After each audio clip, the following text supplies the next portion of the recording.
Welcome, I'm Tracy Drake and this is a 20-minute Hatha Yoga class. For this class you will need a block and a blanket and maybe a strap, and you also may want to have a timer, like an egg timer or something like that. What I'll do at the end of the class is set you up and talk you into Shavasana, deep relaxation, but then I'll leave you and you can set your timer and have as long a Shavasana, deep relaxation at the end of the class as you wish. I highly recommend and I strongly urge you to take the time to do the Shavasana. Don't skip it. It's one of the most important parts of our yoga practice. So please make sure that you do rest back and take some time for Shavasana, corpse pose, deep relaxation at the end of class. Okay, let's begin. So find Tadasana. We will begin this class standing, as it is just a 20-minute practice. Feeling nice and grounded on your 2 feet. Just raise the shoulders and drop them down and back away from the ears. And just take a moment here to arrive in your space. Getting a sense of grounding and centering. Take a few nice deep breaths, feeling the movement of the breath in the body.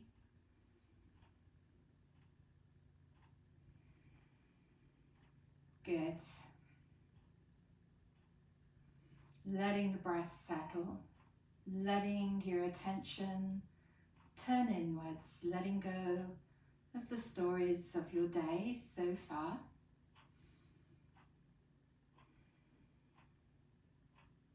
Lovely. Taking 2 more nice long breaths.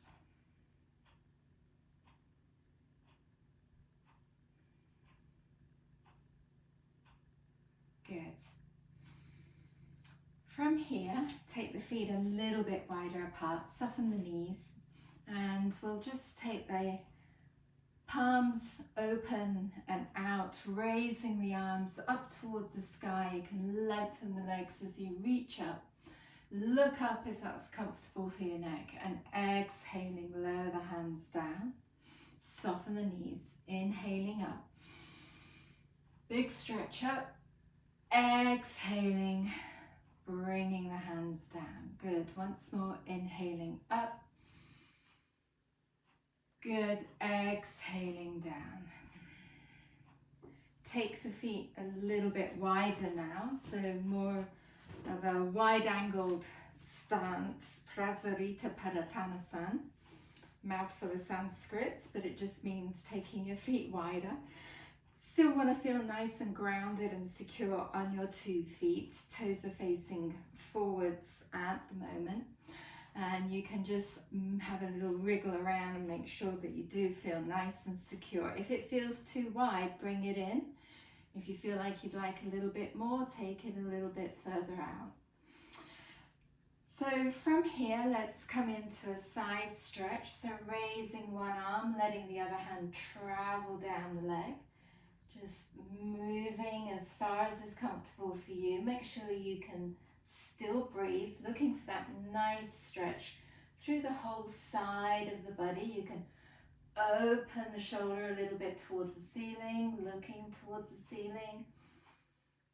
And then on an inhale, come back up and take this over to the other side on your out breath. Good. And again, looking for that nice lateral stretch down through the side of the body, opening up the ribs on this long side, compressing on this short side, squeezing the tissues on the short side. Good. Open the chest towards the ceiling a little bit and coming back up on an in-breath. take the hands behind you. You can clasp hands if you can, or hold on to the elbows. Just taking the hands somewhere behind you.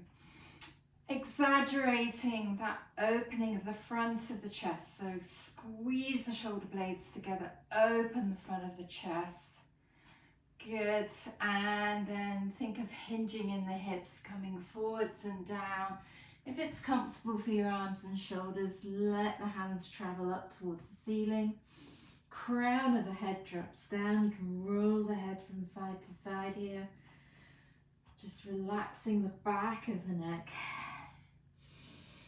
Good. And then releasing the hands to the floor. Maybe take the feet a little bit wider at this point, and you can have a little move around here. So testing the stretch on the inner thigh, testing the stretch on the backs of the legs, saying hello to your hamstrings. Crown of the head drops down, letting the back of the body be nice and long. And if you're struggling to reach the floor here, find your block and place your hands on your block. Okay, so make sure you can support the hands comfortably for you here. Block can be any height you like. You work to your comfort level. And then from here, let's place one hand on the floor, swing the other arm up towards the ceiling. You can either gaze at the horizon or look out over that outstretched arm, if that's okay for your neck. And then exhaling, bring that hand down and swing the other arm up. Good. Getting a little bit of a twist here. Waking up the back body, waking up the spine. Let's take that over to the first side once again. Good. These are just warm-up movements, so not looking to overstress too much, just moving and warming the tissues of the body. And again, one last time to each side. Bring that down and to the opposite side. Good. Dropping the hands down. Once again, crown of the head drops down. Just see if the head's a little closer to the floor now. Take a few nice deep breaths. Good. Turn your left toes out and rotate on your back foot. If you have sensitive knees, get a blanket underneath that back knee. If it's a struggle for you to reach the floor again with the hands, use your block. Hands can be inside the front leg or either side the front foot. You can use a block, you can use two if you need to. So always making this as easy as you can. Maybe I should be called the lazy yogi. I'm always looking for the lazy way out. It's all good. As long as you're moving the body, that's what counts. So here we're looking to stretch the quadriceps on this long back leg and getting into the hip flexor here. So dropping the pelvis down, taking again a few nice deep breaths. And let's start to think about engaging the legs. So think of pulling the front foot back towards the back knee and pulling the back knee towards the front foot. They're not actually going to move. We're just thinking we're engaging those muscles as though we want to do that. And feeling the strength in the muscles or not. And that's why we're doing this, to improve our strength and our flexibility. But taking a couple more breaths here. You can have a little move around on the pelvis if you like. Good. Curl the back toes under and see if you can pick up that back knee. And again, think of pulling the back foot towards the front and pulling the front foot towards the back. They're not actually going to move, but the action of engaging those muscles is very strengthening and stabilizing. So you're finding your power here. Smooth the bottom ribs in, firm up the squidgy bits between the bottom ribs and the rim of the pelvis. Couple more breaths here. Good. Nice. And then planting the hands on the floor, somewhere underneath the shoulders, we step back with the front foot into downward facing dog. So pushing into the hands, sending the tailbone towards the ceiling, smooth the bottom ribs in, but send the chest to the thighs. Let the heels lengthen down towards the floor. They may not touch, they probably won't, that's okay. Think of squeezing the hands together. Think of squeezing the feet together. You're not bringing them together, but you're using that action to engage the muscles. Keep breathing. Drop a knee or two at any time if you need to. Good. Pushing into the hands, sending the chest back towards the thighs. Make this strong. Lovely. And then from here, drop your left knee and step forwards with your right foot. So coming into lunge, but on the opposite side now. If you have fairly long legs and a fairly flexible hip girdle, pelvic girdle area, then by all means move that knee back. Get some padding underneath the knee if you need it. Drop the pelvis down. Get some support under the hands if you need it.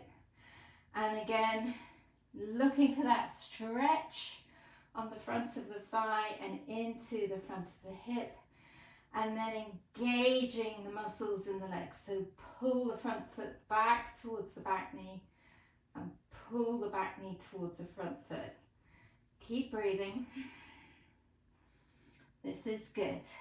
Feel the energy in the muscles, feel the effort required. Nice.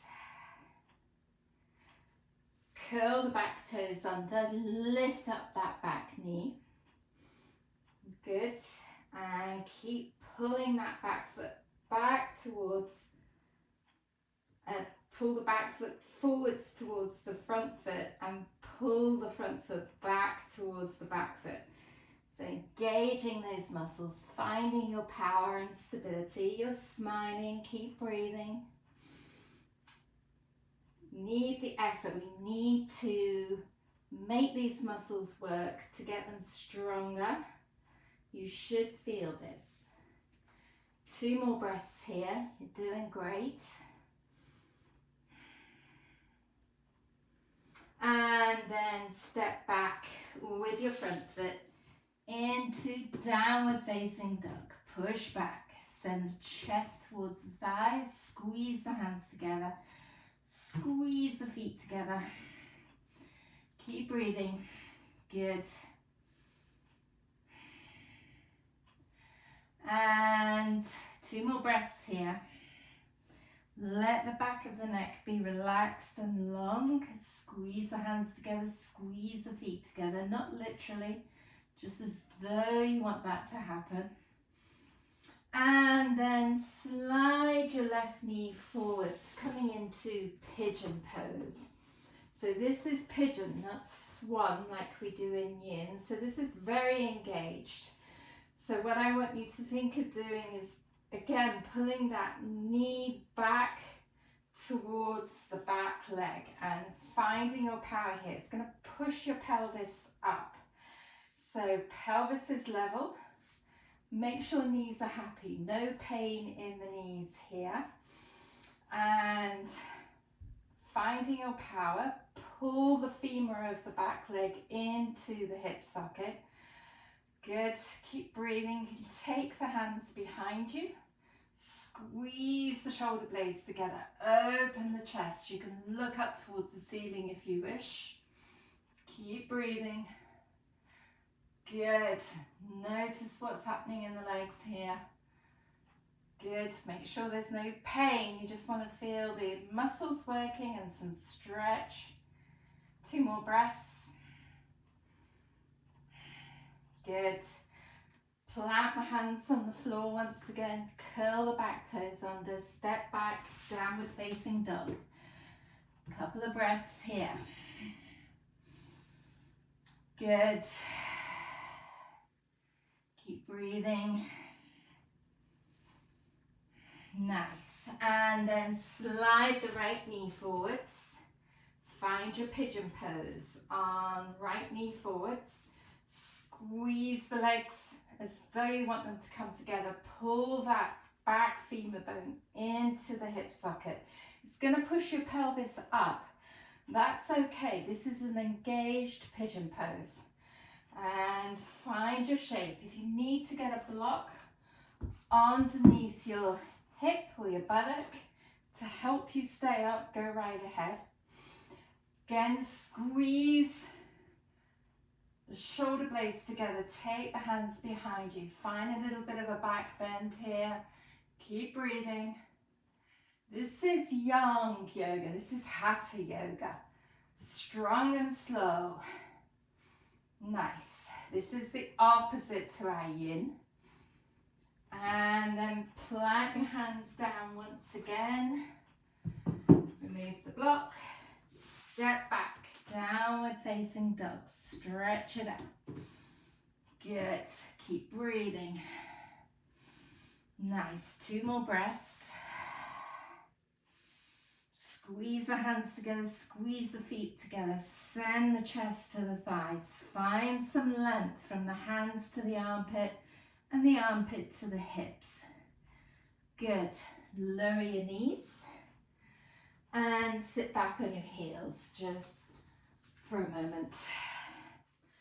Okay, good. Building up some heat. This is good. Tapas, very cleansing for the body. We'll come into a twist now. Your choice will have either twisted child or outrigger pose. I propose that if you're on a hardwood floor like I am, that you get your blankie, folded blanket, and place it across your mat, and you'll be placing your shoulder on the blanket with your head off of the blanket. So coming down for this width, I'm going to put my knees on the blanket too, but coming down, threading one arm underneath the other arm, bring the shoulder to the floor. So this would be our twisted child. You get a nice stretch between the shoulder blades here. And you're very welcome to stay here for 5 to 10 breaths. Alternatively, you may want to take this into outrigger, where we take one foot. So if you're looking to out your right, as I am here, take your right foot out 90 degrees to the side, and then begin to move back onto your shoulders. Might need to tuck your shirt into your leggings. And the top arm supports you. If you have a wall behind you, maybe you can place the back body onto the wall, and that will help support you, stop you falling all the way back. You're looking for a nice stretch between the shoulder blades here. Make sure the head and neck are happy. Stretch for the back of the neck. Compressing the front of the body here, so squeezing the tissues of the front body, and we have a little bit of a twist as well. Nice. Keep breathing. It's a shape that needs a little bit of practice coming into. Probably easier when you have your yoga instructor right there to assist you. So if this is too much of a challenge, stay in your twisted child. 2 more breaths here.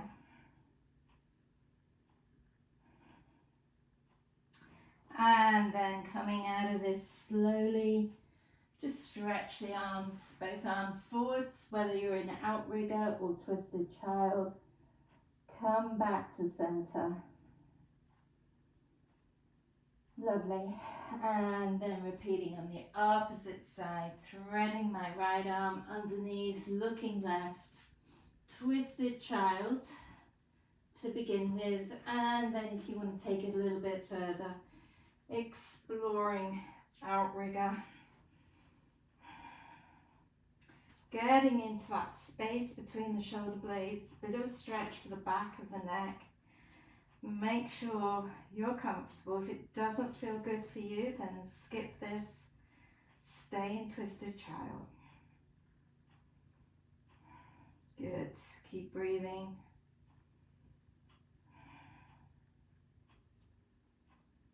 Nice. Let the breath settle now as we begin to cool down a little bit. Couple more breaths.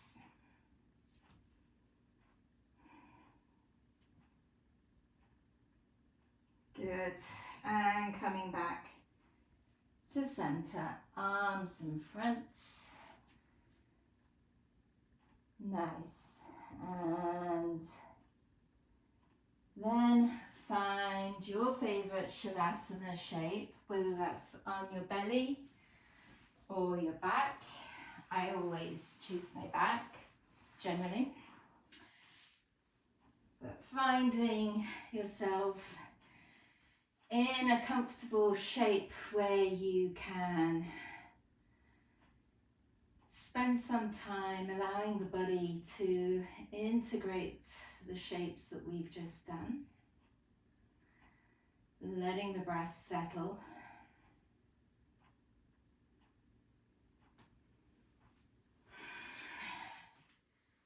Taking a nice long in breath. Letting the weight drop down onto the floor, completely surrendering your weight to the floor. And if you wish to stay in Shavasana for a good few minutes, I propose that you set your timer now for 5 to 10 minutes, whatever you can manage.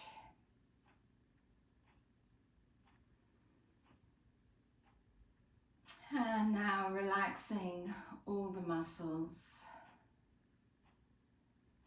relaxing all the bones, softening the face, the jaw, the throat.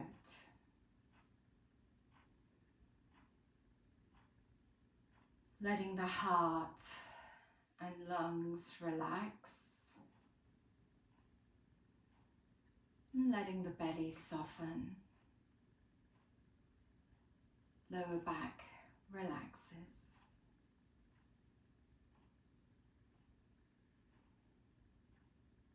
Let the limbs be heavy.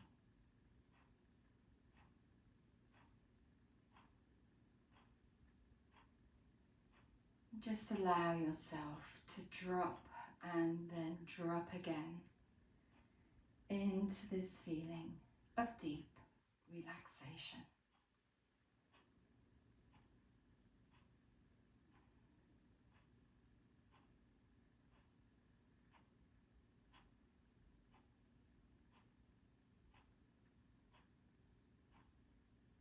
Stay for as long as you can manage. Thank you for joining me in this practice.